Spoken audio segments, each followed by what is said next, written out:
Doctor Mohammad Yunus বাংলাদেশের প্রধান হয়ে উনি সম্মানিত হয়েছে নাকি আমরা সম্মানিত হয়েছি? বলতো কে সম্মানিত হয়েছে? আমরা সম্মানিত হয়েছি।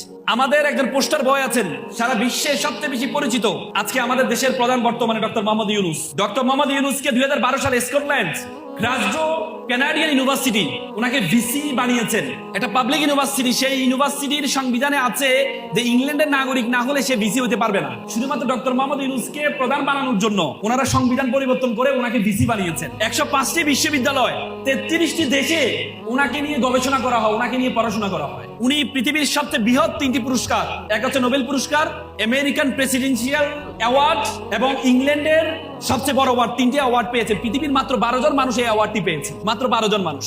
ওনাকে যেন আমেরিকা এক সাংবাদিক প্রশ্ন করেছিলেন, আচ্ছা আপনি তো সবসময় বিশ্বব্যাংক নিয়ে কথা বলেন, যদি আপনাকে বিশ্বব্যাংকের প্রধান বানানো হয় তাহলে আপনি কি করবেন? উনি বললেন, আমাকে যদি বিশ্বব্যাংকের প্রধান বানানো হয় তাহলে আমি বিশ্বব্যাংকের যে সদর দপ্তর এটা আমি ঢাকাতে নিয়ে আসবো।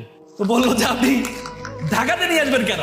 বলতে ঢাকাতে এই জন্য নিয়ে আসবো, বিশ্বব্যাংকে চাকরি করে 5000 লোক, আমি যখন ঢাকাতে নিয়ে আসবো সে 5000 মধ্যে যারা শুধু চাকরির জন্য চাকরি করে, মানে পার্শ্ববর্তী অফিস আছে এই জন্য চাকরি করে, ডেডিকেশন নাই, এমন 3-4 হাজার লোক চাকরি ছেড়ে দিবে, তারা ঢাকাতে আসতে চাইবে না। তাহলে এক হচ্ছে আমি নতুন করে 3000 লোক আমি আমার দেশের যারা শিক্ষিত আছে তাদেরকে যুক্ত করতে পারবো, আর যারা আনডেডিকেটেড, ডেডিকেটেড না, এদেরকে আমি চাকরি থেকে সরাইতে পারবো। চিন্তা করা যায়, সেটা হচ্ছে আমাদেরই সন্তান ডক্টর